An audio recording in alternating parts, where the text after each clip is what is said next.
Hi అండి, అందరికీ నమస్తే. Welcome back to our channel అమ్మ అభిరుచి. ఇవాళ రెసిపీ వచ్చేసి పెసరపప్పు టమాటా అండి. సింపుల్గా ఉంటుంది, చాలా టేస్టీగా కూడా ఉంటుంది. ఎవరైనా ట్రై చేయాలనుకుంటే ఖచ్చితంగా ట్రై చేయండి. టేస్ట్ అయితే అదిరిపోతుందండి. వీడియోలోకి అయితే వెళ్ళిపోదాం. ముందుగా పెసరపప్పును అయితే తీసుకోండి. నేను వచ్చి ఒక గ్లాస్ పెసరపప్పును అయితే తీసుకుంటున్నాను. పెసరపప్పుని బాగా కడుక్కోవాలండి. 2-3 సార్లు కడుక్కుంటే సరిపోతుందండి. పెసరపప్పుని బాగా కడిగేసుకున్న తర్వాత నేను వచ్చేసి ఒక గ్లాస్ పెసరపప్పుని అయితే తీసుకున్నానండి. ఒక గ్లాస్ పెసరపప్పుకి 2.5 గ్లాసులు నీళ్ళు వేస్తే సరిపోతుంది. కుక్కర్లో అన్న 1కి 2.5 వేసి పెట్టేయండి, మెత్తగా ఉడికిపోతుంది. కానీ నార్మల్గా వండి చూడండి, కుక్కర్ లేకుండా చాలా టేస్ట్గా ఉంటుంది. పప్పు చాలా ఈజీ కూడానండి. ఇప్పుడు కుక్కరే కాదండి, అప్పుడప్పుడు ఇలా కూడా వండి చూడండి, పప్పు టేస్ట్ అనేది తెలుస్తుంది. ఒక గ్లాస్ పప్పుకి 2.5 గ్లాసుల వాటర్ వేసి స్టవ్ వెలిగించి స్టవ్ అయితే పెట్టేసుకోవాలి. ఇందులో నేను చిన్న సైజ్ అంతా చింతపండుని అయితే నానబెట్టుకుంటున్నానండి. ఎక్కువ అవసరం లేదు, తక్కువ అయితే సరిపోతుంది. ఆల్రెడీ మనం ఇందులో టమాటాలు అయితే వేస్తాం కదండి, కాబట్టి చూసుకొని చింతపండుని అయితే నానబెట్టుకోండి. అలాగే చిన్న చిన్న ముక్కలుగా కట్ చేసుకున్న ఉల్లిపాయ ముక్కలు, పచ్చిమిర్చిని కూడా కట్ చేసుకోండి.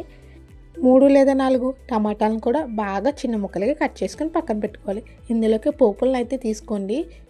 పప్పులోకి ఎప్పుడైనా వెల్లుల్లిపాయ కొంచెం ఎక్కువ తీసుకోండి. పప్పులో వెల్లుల్లిపాయ ఫ్లేవర్ చాలా బాగుంటుంది. ఆవాలు, జీలకర్ర, ధనియాలు, కరివేపాకు, ఎండుమిర్చి ఇవన్నీ కూడా తీసేసుకొని పక్కన పెట్టుకోండి. అలాగే పప్పు అనేది బాగా మెత్తగా ఉడకాలండి. పప్పు మొత్తం ఉడికిపోయాక ఇందులోనే ఉల్లిపాయ ముక్కలు, పచ్చిమిర్చి, టమాటా ముక్కలను కూడా వేసేయండి. ఇవన్నీ వేసేసుకోవాలండి ఒకసారి. ఇందులోనే 1/2 స్పూన్ పసుపు, మన స్పైసీకి తగ్గట్టు కారాన్ని కూడా వేసుకోవాలి. నేను 1 స్పూన్ కారాన్ని అయితే వేస్తున్నానండి. వేసేసి మొత్తం కలిపేసుకుని మూత పెట్టి మగ్గించుకోండి. ఆల్రెడీ పప్పు అయితే ఉడికిపోయిందండి. ఉల్లిపాయలు, టమాటా ముక్కలు వేసాక ఒక 5 నుంచి 6 నిమిషాలు ఉడకనిస్తే సరిపోతుంది. ఎక్కువసేపు అవసరం లేదండి. ఇందులోనే చింతపండు రసాన్ని కూడా వేసేసుకోండి. మనం పప్పు గట్టిగా కావాలా, పలుచగా కావాలా ఇప్పుడే చూసుకోండి. చింతపండు రసం పలుచగా కావాలంటే కొంచెం ఎక్కువ వేసుకోండి, లేదు అంటే కొంచెం చిక్కగా పిండుకొని వేసుకుంటే సరిపోతుంది. ఇందులోనే రుచికి తగ్గట్టు సాల్ట్ కూడా వేసేయండి.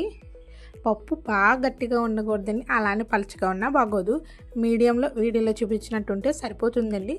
మీకు ఎలా ఇష్టం, గట్టిగా ఇష్టం లేకపోతే పలుచగా ఇష్టం, దాన్ని బట్టి ఈ ప్రాసెస్లోనే ట్రై చేయండి. పప్పు అయితే సూపర్ టేస్టీగా ఉంటుంది. ఖచ్చితంగా మీరు అదే మాట అంటారు. ఖచ్చితంగా అయితే ట్రై చేయండి. అలాగే పప్పు ఉడికిపోయాక స్టవ్ ఆఫ్ చేసేయండి. వేడిగా ఉన్న పప్పు మీద మూత అయితే అస్సలు పెట్టుకోకండి. మూత పెట్టడం వల్ల పప్పు అనేది వెంటనే పాడైపోతుంది. ఈలోపు పోపునైతే పెట్టుకోవాలి. స్టవ్ వెలిగించి ఆయిల్ వేసుకోండి. మీకు నెయ్యి ఫ్లేవర్ ఇష్టమైతే నెయ్యిని కూడా వేసుకోవచ్చు, లేదు అంటే అది ఇది కూడా తీసుకొచ్చింది.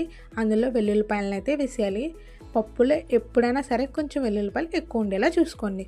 అందులోనే 1 స్పూన్ జీలకర్ర, 1/2 స్పూన్ ఆవాలు, మన స్పైసీకి తగ్గట్టు 7-8 ఎండుమిర్చి, 2 రెబ్బల కరివేపాకు, 1 స్పూన్ ధనియాలు కూడా వేసేసి బాగా వేగాలండి.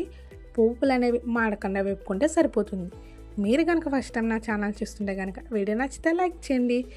మీ ఫ్రెండ్స్ అండ్ ఫ్యామిలీ మెంబర్స్కి షేర్ చేయండి. పక్కనే ఉన్న బెల్ ఐకాన్ నొక్కితే నేను పెట్టిన ప్రతి వీడియో నోటిఫికేషన్ వస్తుంది. వెళ్తా సబ్స్క్రైబ్ చేయడం మాత్రం మర్చిపోకండి. పోపు అంతా వేగిపోయాక పప్పులోకి అయితే తిరగబెట్టేయండి. అంతేనండి, పెసరపప్పు టమాటా కర్రీ అయితే రెడీ అయింది. ఖచ్చితంగా ట్రై చేయండి, టేస్ట్ అయితే అదిరిపోతుంది. వెళ్తా ఛానల్ని అయితే సబ్స్క్రైబ్ చేయండి.